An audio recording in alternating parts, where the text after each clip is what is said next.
Hello, and welcome to the Empowerography Podcast. This is a platform created for women's voices to be heard and a place to share their stories, journeys, and successes with the world for the purpose of helping other women who might be on similar journeys. We are empowering women one episode at a time. I'm your host, Brad Walsh, so kick back, grab one of your favorite beverages, and enjoy the stories.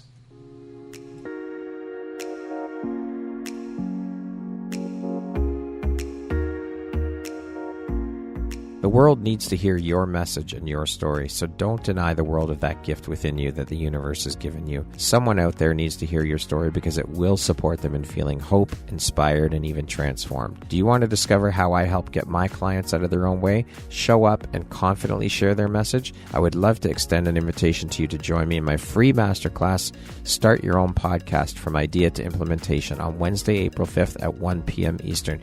You can find the registry link in the show notes. Hope to see you there. Hello there, Brad Walsh here, your host of the Empowerography Podcast. Today, my guest is Magdalena Jensen. She is a transformational coach, a conflict mediator, and a sacred space holder. Welcome, Magdalena. Thank you so much for taking and making the time to be here with me today. Hi, Brad. It's my absolute pleasure. I'm super excited that we are finally making this happen, and I really admire what you're doing with this podcast. So thanks for inviting me. Thank you. Yes, we have been trying to, there's been a bit of back and forth between you and I to get this done. So I am very grateful and happy to finally have you here today. And I'm very excited to jump in and share all of the things, Magdalena, and your journey. So thank you very much. Yeah, let's do it. So all of those things I mentioned, you're also, I want to add one more, that you're a podcast host.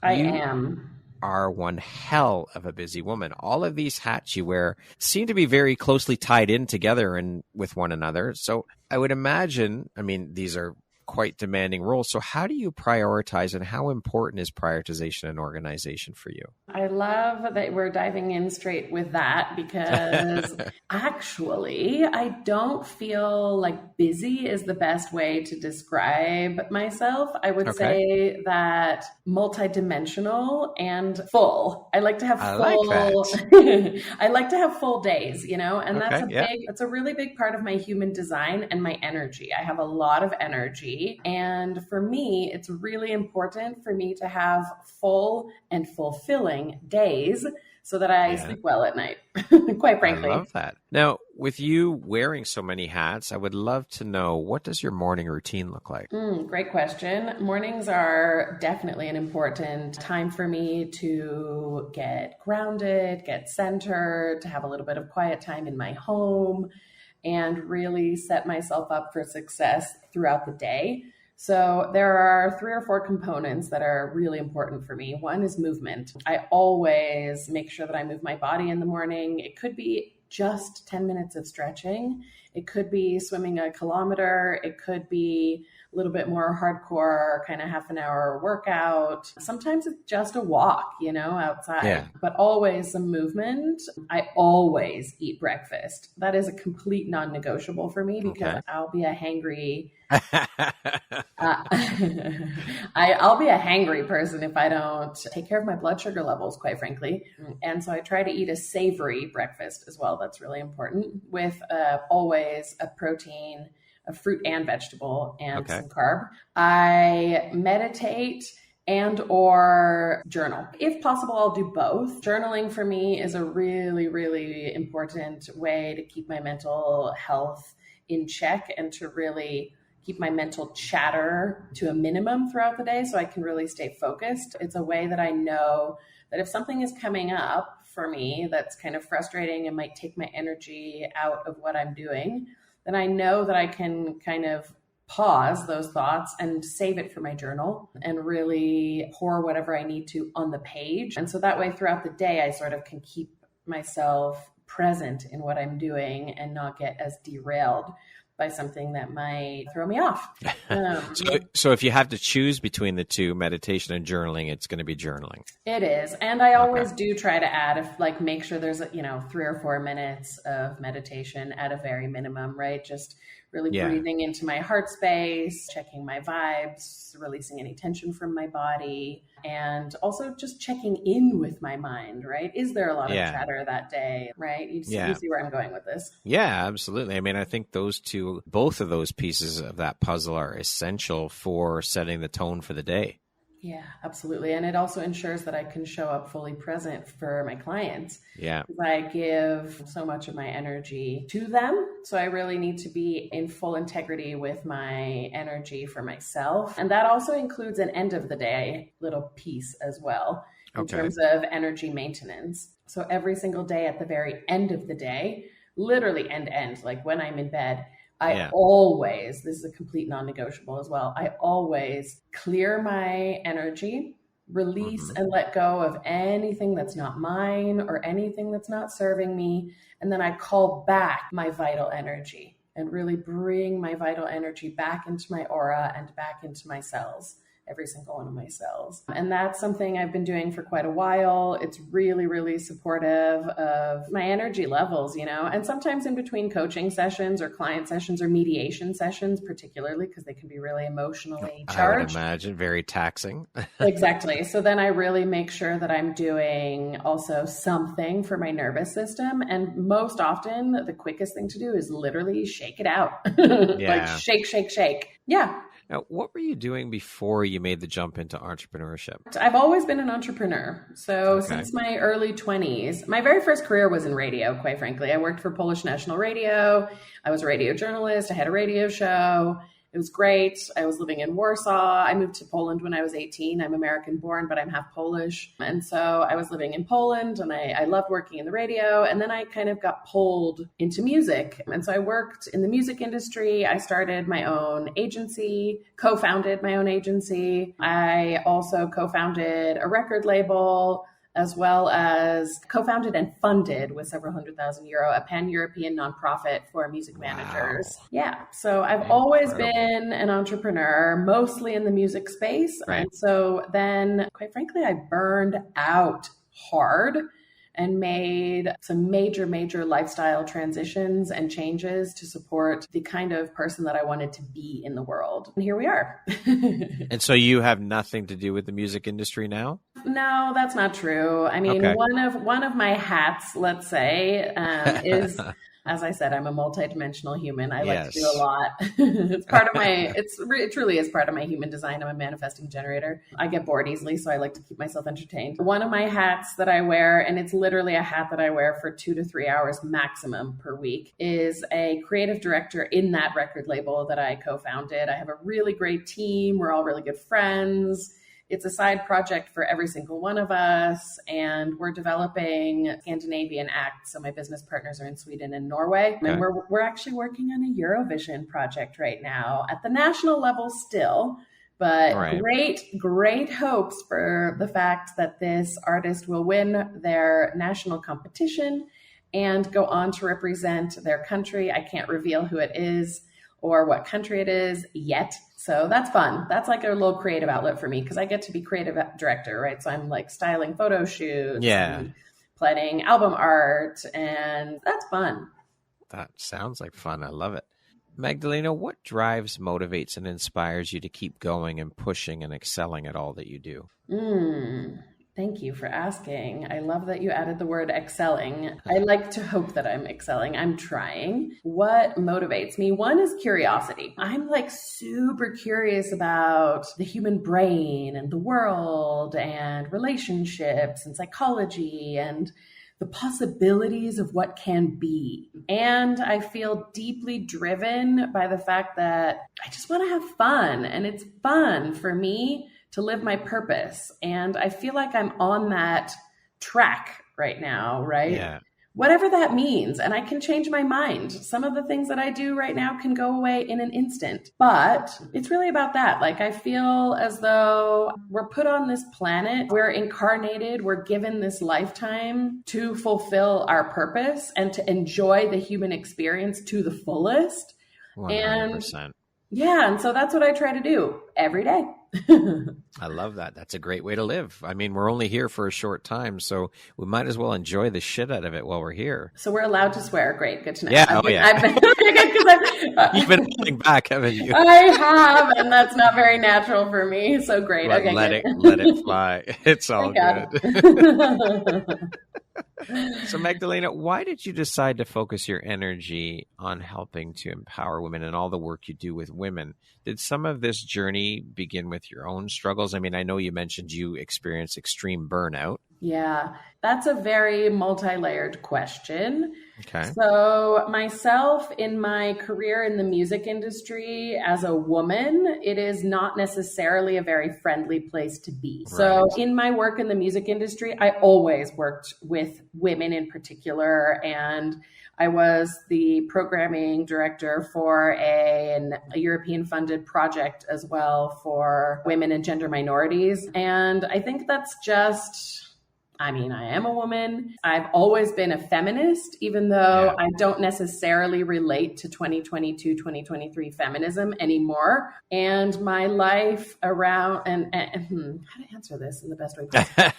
I'm trying to think. I think that the patriarchy is something that has nothing to do with most men. It is a large system on a mass institutional, very umbrella, hierarchical, let's say, level that has existed for several thousands of years, since really maybe pre-birth and death of Jesus Christ, but certainly affirmed with the First Ecumenical Council and kind of the selection of what stories go into the Bible by Emperor Constantine, and the demonization of Mary Magdalene, and with it the sacred feminine and the feminine energy that exists within us all, but especially as women, we embody or are created to embody, right? And so I guess for me, the solution to the majority of the shit show problems that exist in this world is a rebalancing of the masculine and feminine. And because there has been such a suppression of the feminine, I believe that we need to do a lot of work in that area in order to allow for and create that rebalancing. And so I guess that's maybe the long answer to why I do what I do. I love it. I think we do.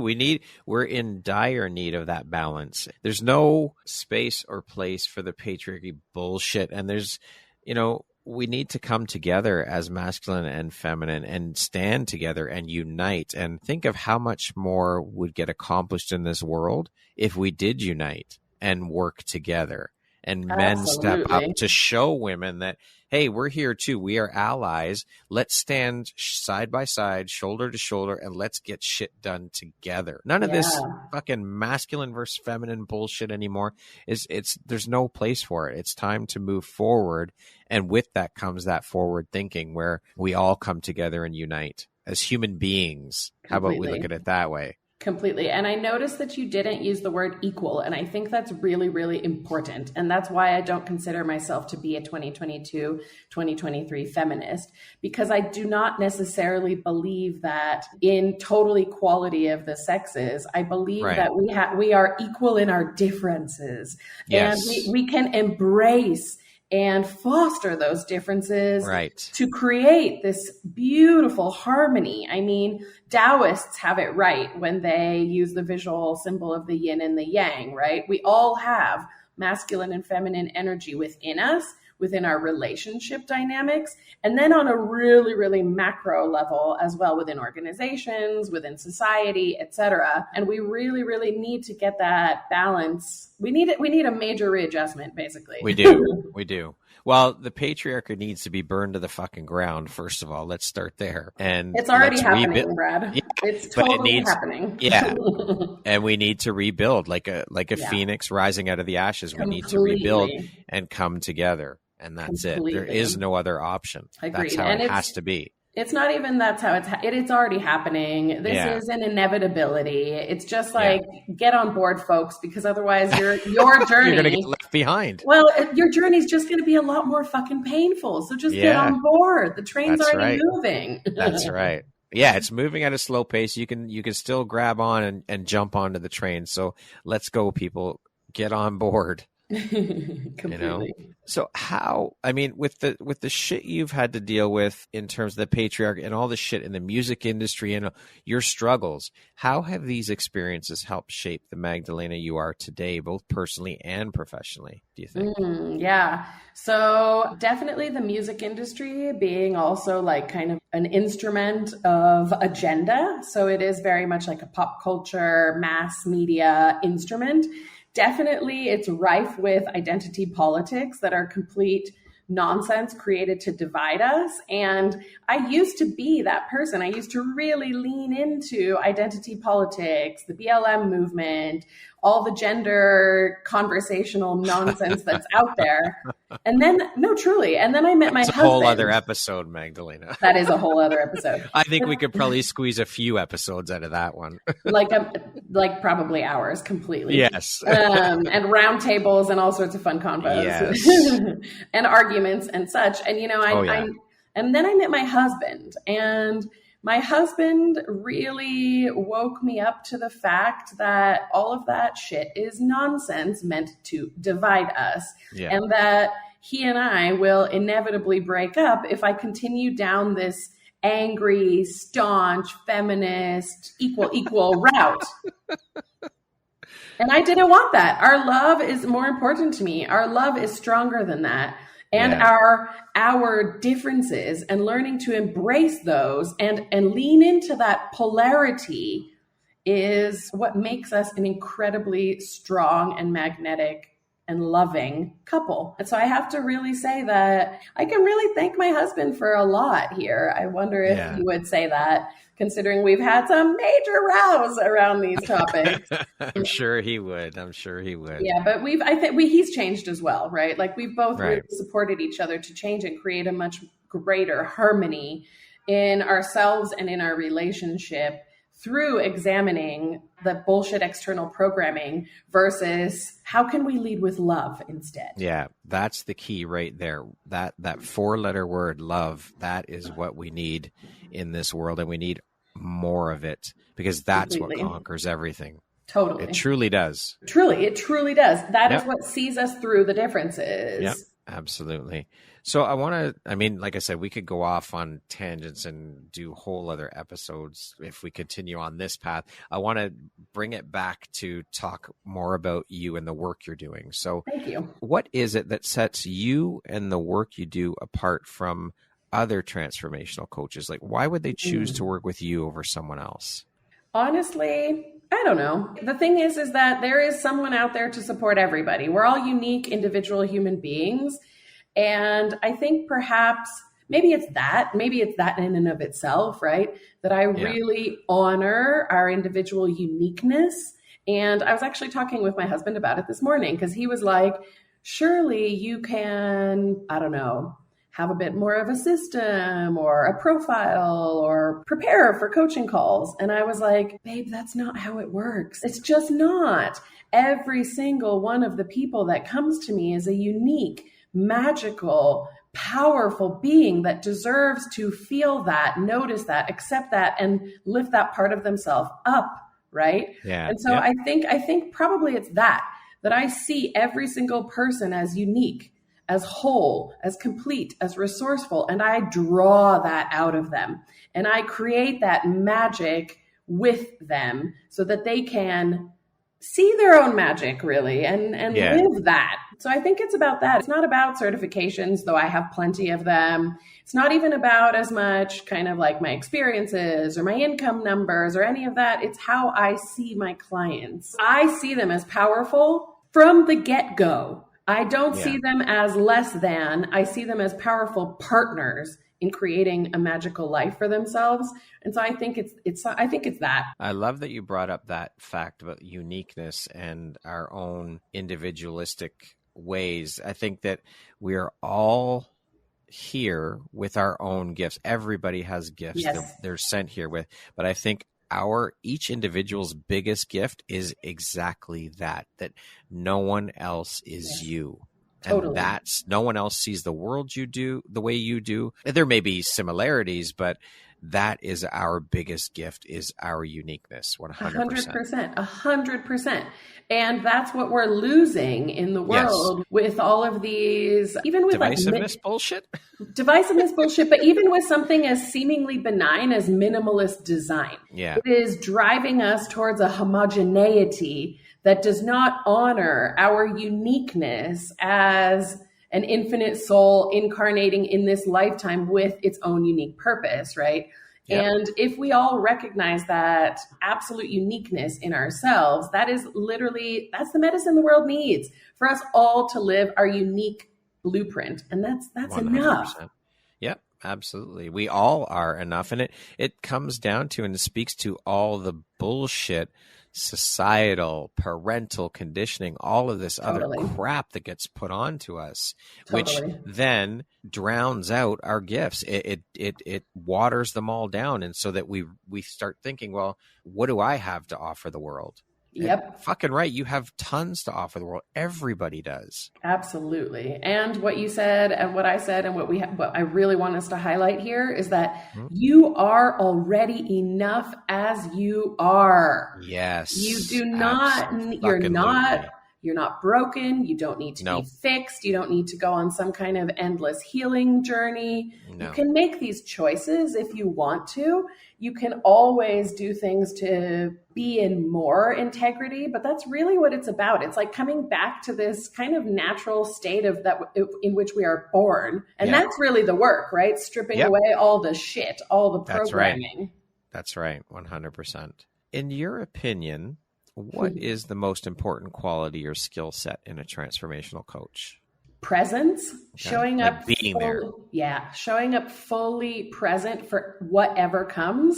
I think that creates a lot of safety for clients and a huge amount of trust. And maybe that's my second thing is trust. Trust that you are whole, complete, and resourceful just as you are. And so am I. And together we have everything we need to handle anything. Yeah, we all have the tools on our tool belt. Some of us, a lot of us need guidance on how to use those tools, but we all have them within us for sure. Yeah. And like I said, it's really about peeling back the layers of conditioning that tell you don't. The average human being sees over 10,000 advertisements every single day telling them that they are not enough. So having the presence and the trust to strip that shit away from your conscious mind and to really lean into your subconscious, intuitive, heart-led enoughness, that's what it's all about. And that takes work, that takes training, that takes practice, that takes vigilance, right? Yeah. Well, we all know that if a human being is told something repeatedly and enough, they're going to start to believe it, whether it's negative or positive. You're going to start to believe it. So that plays right into that conditioning. Absolutely. Yep, absolutely. What would you say is your greatest strength as a coach? I love this question, and it's a little bit of a challenge to answer. And I do have an answer because someone actually came up to me last week at a networking event and told me that they believe that which sets me apart is the fact that I see people behind their mask. I see them as they are. I see what's maybe really going on here. I have the courage to call it out, and I hold them in great compassion as they also start to see that. And I think that that's probably one of my greatest strengths. And it's something that it's a lifelong thing. I've always had that. People have always come to me for support, for advice, for empathy. And it's because I see them lovingly as they are. I see through all the bullshit they've put on that day or they put on in their lifetime, right? You meet them where they're at. Yeah. Meet them where they're really at. Yeah. Yeah. I love it. What is one tip or takeaway that listeners could implement immediately to start reconditioning their mind for the success and transformation they want in their lives? Yeah, that's a great question. And I'm going to go, there's so many things, but I'm going to go with something that is super duper simple. Anyone can implement it every single day because we all use a bathroom with a mirror in it, right? Yeah. We all got to stand in front of a mirror every day. So I'm going to go with advising people or suggesting that people work with a mirror mantra, So that means looking in the mirror at yourself and every single day repeating to yourself, I am enough. That's it. It's simple but powerful. It's simple. But it's hard. It's not easy to do for people, right? No. And it takes repetition until you start to finally fucking believe it. And it might take a lot of other things. It might take some forgiveness. It might take, deconditioning. It takes a lot. But that simple act of repeating to yourself as you look yourself in the eye and saying, I am enough, you will start to believe it one day. I promise. Yeah. As we just said, if you tell someone or yourself in something enough, you do start to believe it. Yeah, that's how the brain works as well. Yeah. Through repetition, you can create new neural synaptic pathways, a minimum of, 21 to 40 repetitions, and you'll already start to have that kind of it'll start to become an automatic thought. Love it. Thank you for sharing that. Can you share with us a little bit about your work as a conflict mediator and what that entails for you? I love, love, love this question. So I'm a middle child in my family. And so I've by default kind of been the peacekeeper, right? Yeah. And so when I was in my 20s, I decided to go and study nonviolent communication, Marshall Rosenberg's kind of formulaic, let's say, methodology for compassionate communication. And it just completely transformed my way of being in the world and completely transformed my life. And so I decided to further that and become certified as a conflict mediator with a specialization in NVC and compassionate communication. And I've never really done that much professionally with it until these past couple of years. And so currently I'm actually working on a mediation process with founders, with two business partners, with founders. I've worked recently as well with a couple on their relationship, so a personal relationship. So mediation work in general, I can break it down a little bit, sort of what it looks like. Yeah. If there's a conflict, it doesn't have to be even a super huge, big conflict. It can be simply that there's a lot of tension. We're not creating as much progress as we want to together. We're not able to communicate very well, right? So then I'll come in and I'll do pre-mediation with each side to ensure that both sides have some clarity on what's going on for them. And they feel like their, let's use the term empathy tank is full, so that when they come to sit in a session with the other person, they have an increased capacity to be able to hear that other person and start to, at some point, meet their needs.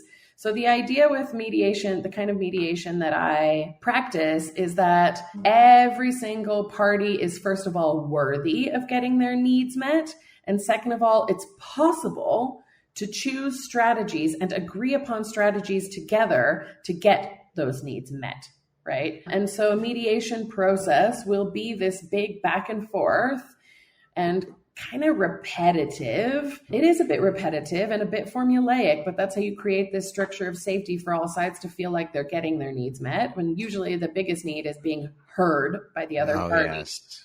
Well, right? That again, I think that's a whole other episode about listening. People just don't listen. Their way of listening is listening just so they can speak. Absolutely. Respond, Absolutely. It's a skill set. It's a definite skill set that a lot of people do not possess. Exactly. And so I support both parties to hold that space of active listening and to be heard. And then after both parties feel like they're starting to be heard, you can see it. You can feel it. Body language shifts. The energy in the room palpably shifts. You can, at the beginning of a mediation, usually you can cut the tension with a fucking knife. It's thick. It's like we're sitting in pudding together, right? Yeah. And at some point, that stuff starts to change. And so that's when you can start to, once both parties are starting to feel like their needs are being first identified, then you can start to you can brainstorm strategies, how parties can get their needs met. And then you can start to set up agreements to get those needs met. And I also always set up backup agreements. And the reason for that, at least 2 of them per agreement. And the reason for that is that we're all human. We're all just fucking trying. Some days we might not be willing to meet those needs of the other person. Yep. So what do we do in that situation, right? How do we handle it? And if we can create layers of agreements for the inevitable scenario that someone's going to break one, well, then it kind of diffuses the potential for conflict in the future, right? For sure. Love it. Thanks. Now, let's talk a little bit about your work as a women's circle facilitator. Can you share a little bit about that with us? Yes. This is one of my absolute favorite things that I do. And it is also one of the scariest things that I do. And it requires me claiming the real spiritual aspect of myself and courageously just fucking rolling with that shit. It's scary sometimes, right? Because spirituality is considered this like weird woo-woo thing or total bullshit or whatever. Yeah. And so I really want to create open, friendly spaces for people that have all different kinds of points of view around spirituality. But we are all inherently spiritual beings. No one's more spiritual or less spiritual than any other person. They might just have a different relationship with their inherent spirit than another. But we're all literally spirits walking around in flesh bags. I mean, yeah, right. That's it, right? So as a women's circles facilitator, I really step into and claim that intuitive, that heart-led, that spiritual side of myself and invite other women to do the same.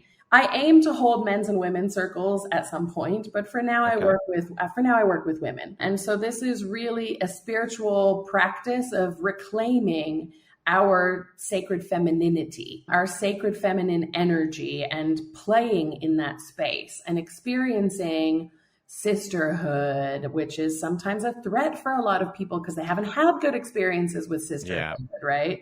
Working with and healing things around the mother wound, around ourselves. I work with forgiveness a lot. I very much attune all of my circles to lunar cycles and what's happening in the cosmos, because we are not solo beings in this universe, right? We're very much affected by the energies of the planetary bodies around us, especially as women, because our menstrual cycles, for example, when not influenced by external or artificial hormones, should also be attuned to the lunar cycles. Just like, the waves of the ocean are attuned to the movements of the moon. Absolutely. And our bodies are 70% water, right? So it's inevitable. There you go. Right? Common sense. I love it. Common sense. So that's like a little bit of an answer there. I don't know if I answered your question. No, that's perfect. That's exactly what I was looking for. Now, as I mentioned, you are the host of a podcast. Can you speak a little bit about your podcast? The title, subject matter, is it interview style? Is it solo? Is it a mix of both? Tell us about it. Yeah, so I started a podcast in July of 2022 called MJ's Magic Hour. And it is rarely an hour, yet jam-packed with New Earth magic. And it is a mix of solo episodes and guest episodes. This week's, which just came out today, is a solo episode. Next week, for example, will be a guest. And it's really exploratory, I'd say. Okay. It's something that I use to fulfill my curiosity about the world, about the trajectories that we're headed on. It is how I get to chat shit about my own chat shit about my own explorations of like, what is the new earth? What is this paradigm that we're shifting into? What happens when, as we discussed earlier, the patriarchy burns to the ground, right? Yeah. What are we going to do? And what kinds of values are important? And so it's like, it's really exploratory, and it makes me feel really vulnerable sometimes because I am not an expert in anything. And I'm like a lifelong learner of everything. Yeah. So sometimes putting out my own like original thoughts around things is really fucking scary, but I guess someone has to do it. That's right. So why not you? And so I'm assuming courage. So yes, absolutely. And I'm assuming it's available on all podcast platforms. Yeah. Okay, perfect. Yeah, it is. Excellent. It's on Spotify, Apple, Anchor FM. It's on Amazon and Audible and Google Podcasts, I'm pretty sure as well. Okay, I want to go back a little bit. You mentioned the burning down again of the patriarchy, and I want to talk about the landscape of entrepreneurship and women-run businesses, and what your thoughts are in terms of how it's evolved and how it's continuing to shift and evolve from what you've seen. Delicious question. Love it. Okay. So most entrepreneurship, including my own in the past, has been happening according to masculine energetics, right? Right. So strict goal setting, really precise structures, forcing, pushing, achieving, right? And often that can quickly turn towards exploitation, and that can quickly turn into profit over people or planet. And I believe that we are seeing, with the rise of the sacred feminine energy on a mass scale, we're seeing a huge shift towards people over profit, planet over profit, body over business, right? Yeah. And for me, that's taken some major practice, right? I am super fucking good at hustling myself to death. I like work. It's fun. I love what I do. And I can easily sit here from 8 in the morning till 8 at night, do it all fucking day and not eat anything in the middle. Me too. Me too. I'm the same way. And I just have to point out, I cannot stand that fucking word hustle. I know, me neither. And that speaks to the male energy, the masculine energy around business. The shadow side of the masculine. Let me be clear on that. It speaks to the shadow of the masculine. Yes. I don't know. To me, hustle just is a word that people use to, in my opinion, to make themselves sound busier than they actually are.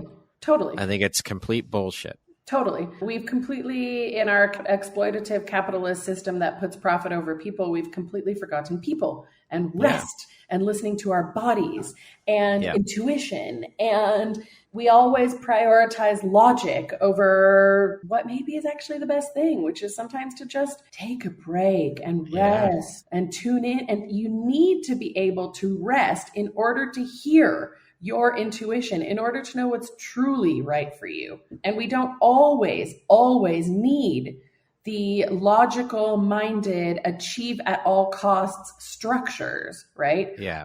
We do need a balance. You can't just flippy floppy, flowy woey, whatever, woo woo your way through life. No, of course.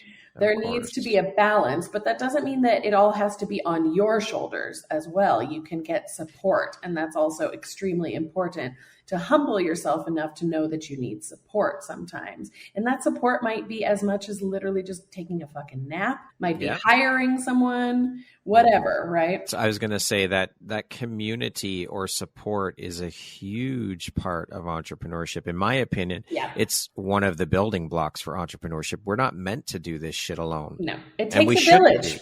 Just like everything takes a village, because we are not islands. That's right. And we succeed in community. We succeed in a healthy, sustainable way in community. We heal in community. We get inspired in community, right? And this is exactly why we need more women in positions of leadership and power, because women recognize and know this. Yeah. Period. It's an intuitive part of who we are as women. Yeah. It's a big part of the feminine energetics, right? And that's why, like, this whole boss bitch culture really is just so toxic. It's so unnatural for us as women as well. And I'm not here for any of it. I used to be. And that's how I landed myself right in the hospital with major burnout. There you go. And so what are your thoughts on this shift then, and how can women continue to push through and break down these insane, ridiculous barriers and ways of thinking? Give yourself permission to rest, first and foremost. You're probably fucking exhausted. Most women are fucking exhausted because we think we have to keep up with some kind of, I don't know, the Joneses, right? Whatever. First of all, you don't. You're enough as you are. You don't need more. So just take a fucking rest. Give yourself permission to chill. And when you start to chill and rest, that's when you can start to activate your magic and your power, because women have incredible superpowers like intuition, like creation. We literally are the portal between the seen and the unseen. So tap into that. Even if you never intend to have children, which is totally fine, you still have that innate creative power within you, but we are so cut off from it and divorced from it. And guess what? There's a reason for that. I believe there's a major, major agenda behind the fact that we are divorced from and cut off from our power, because we are so fucking powerful. That's exactly why. That's an episode for another day as well, right? Yeah, 100%. And that's part of the reason why, too, I think that all of this divisiveness, that's the motivation behind it, is because they know that if masculine and feminine, men and women, human beings come together and unite, they're fucked, because we are so powerful. Yeah, exactly. That's exactly it. And that is all part of the plan of the divisiveness. It's also part of why women are kept in our maiden phase throughout most of our life, right? So women are inherently cyclical beings in a different kind of cycle than men. Men are a much shorter cycle, 24-hour cycle, 365 kind of cycle. Yeah. Women, we are a quarterly cycle kind of being.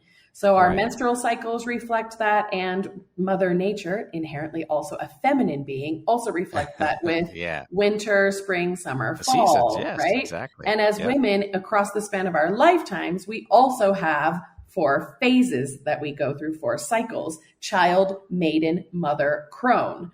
And maiden is this really seeking, unclear, unsure, kind of frantic, external validation sort of phase that we all go through in order to find ourselves, let's say. And you can see, right, Hollywood is all about keeping women in that phase and keeping them young and keeping them like feeling like they're never good enough. Right? Yeah. Because once you cross that bridge and cross from maiden into mother, again, even if you don't become a mother physically, you still have the opportunity to step into that mother energy, which is grounded, centered, surrendered to her power and to a higher power and to her higher purpose. It is an intuitive energy. It is a trust in your inner knowing above all, even your doctors, even anyone else around you, kind of deep, deep knowing, right? And that is super powerful. For sure. And that's dangerous for the powers that currently run our world, right?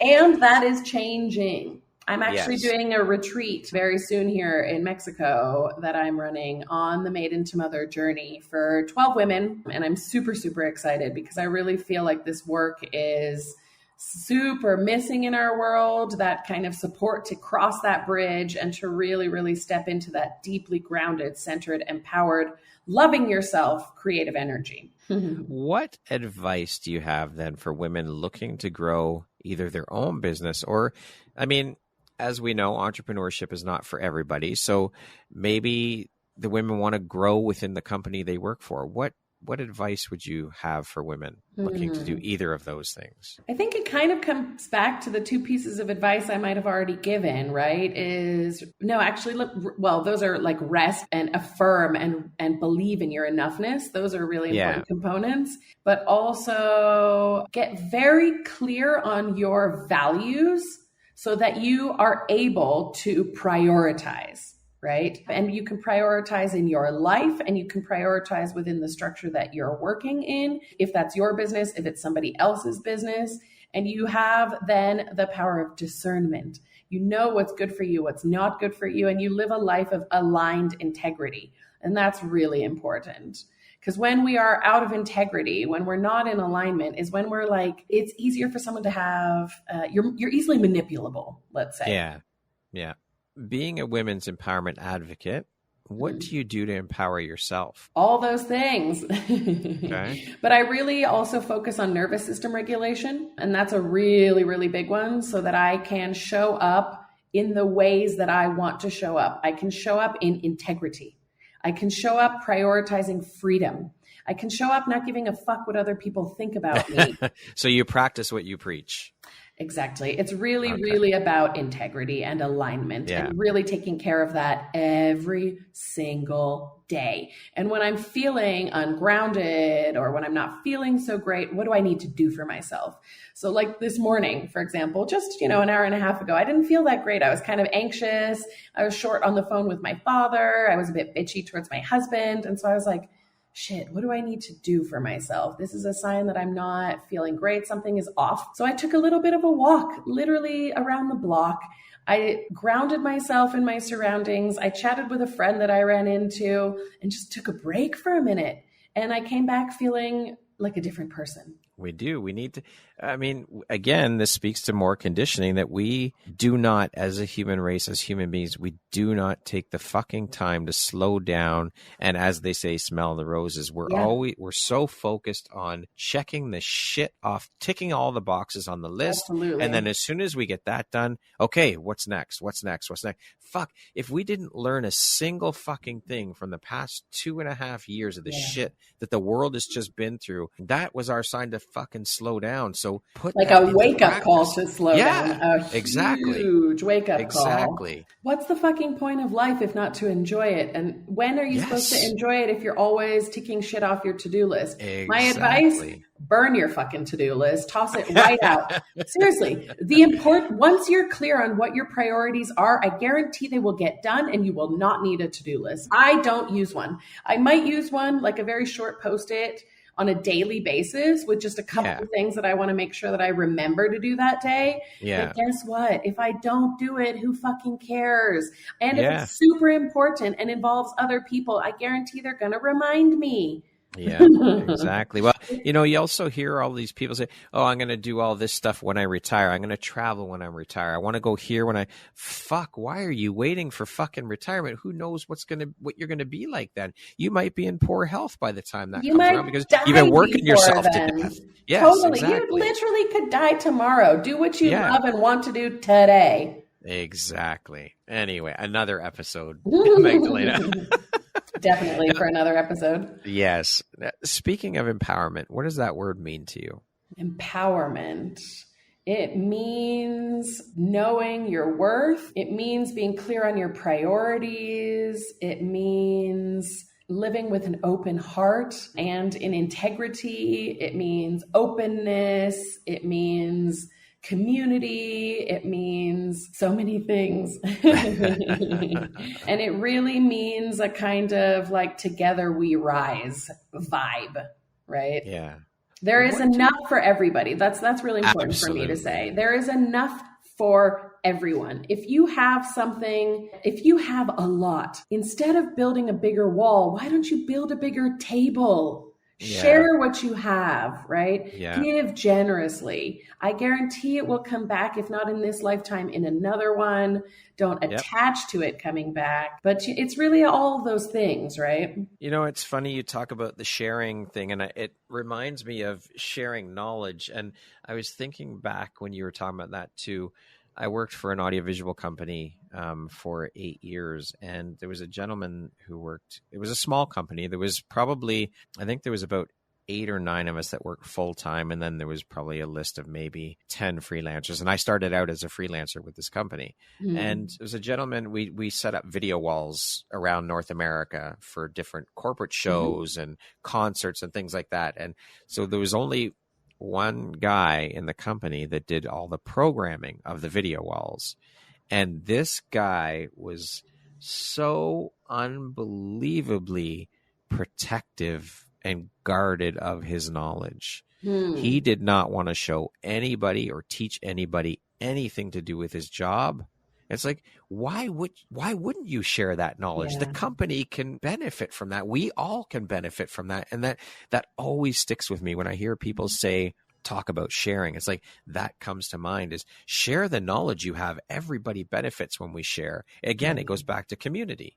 Yeah, well, let's be clear, he's not a bad guy for that. No, not at all. He's just in a scarcity mindset because he's buying into the prevalent narrative in the world, right? Yeah. The world, the majority mass media kind of top-down hierarchical narrative that comes to us is one of lack, of scarcity.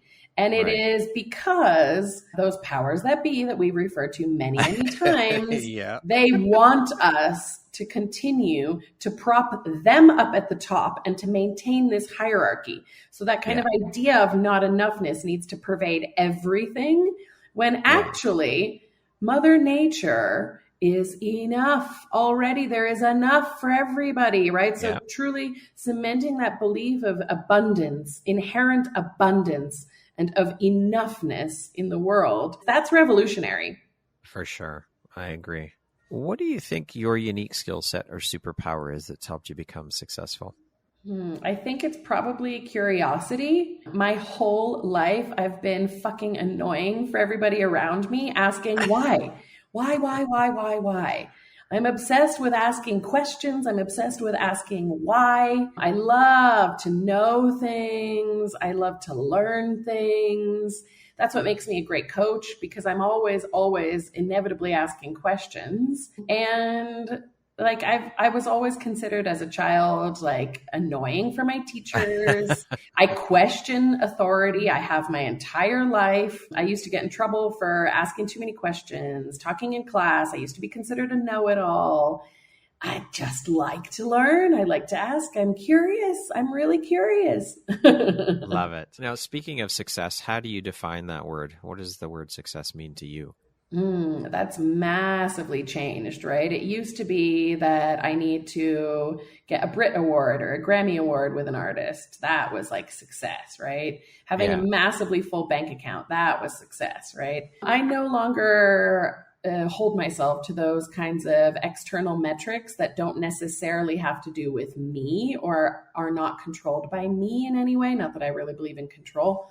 But success now is if I feel good, if I feel like I've been paying attention to my husband and we are harmonious and happy together, if I feel like the relationships around me are maintained and they're good, and I know what's going on with my friends, and I have time to be chilling and enjoying the sunshine. And it's really about like joy and peace in my body as well as health, because maintaining health in our world also requires time and finances and resources. So if I feel happy and healthy, then that's success, and that's really enough.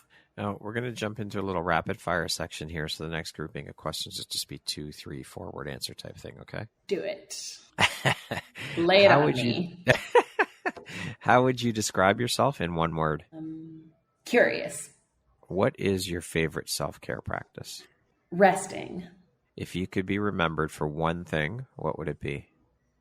Being joyful. What is your biggest fear? Not becoming a mother and not being able to conceive, to be honest. If you could teach the world one thing, what would it be?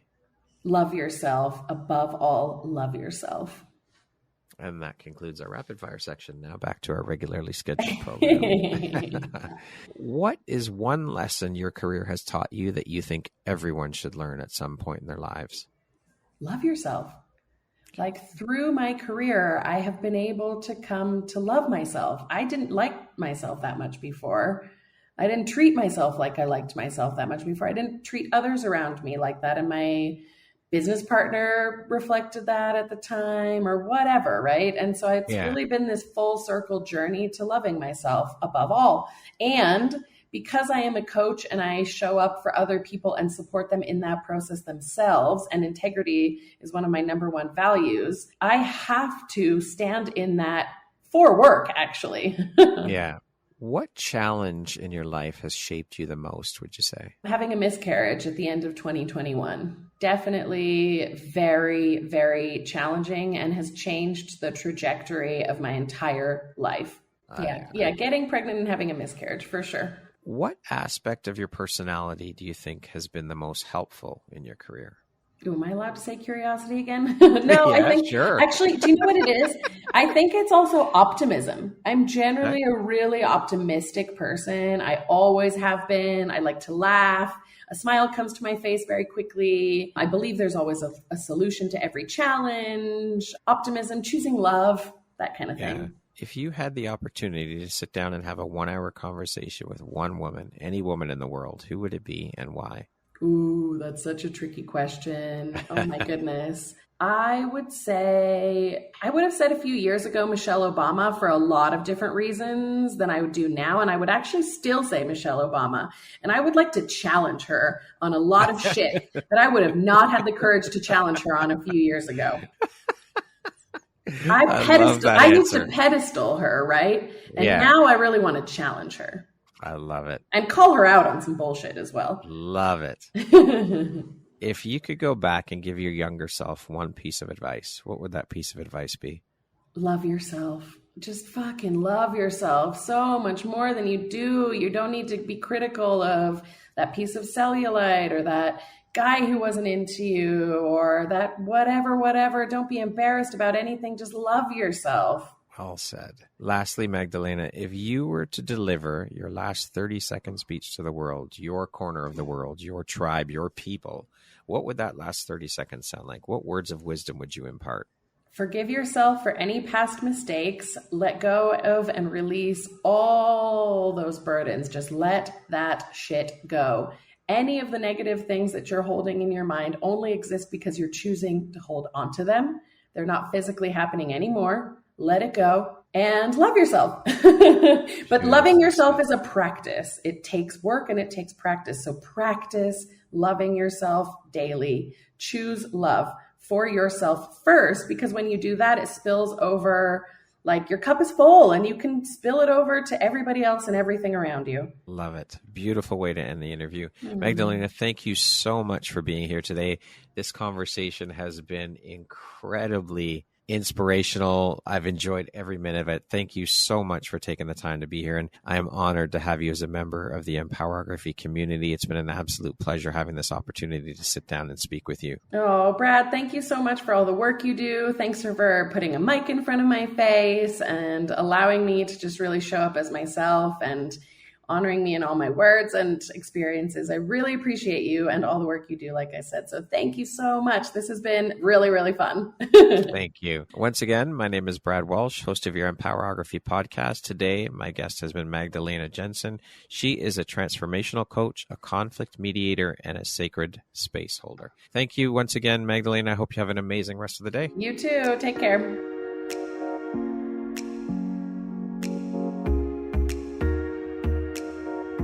Thank you very much for listening to this podcast. If you haven't yet, please be sure to subscribe, rate, review, and share with all your friends. You can find me at viseuphoria.ca and follow me on Instagram at Empowerography Podcast and on Facebook at Empowerography.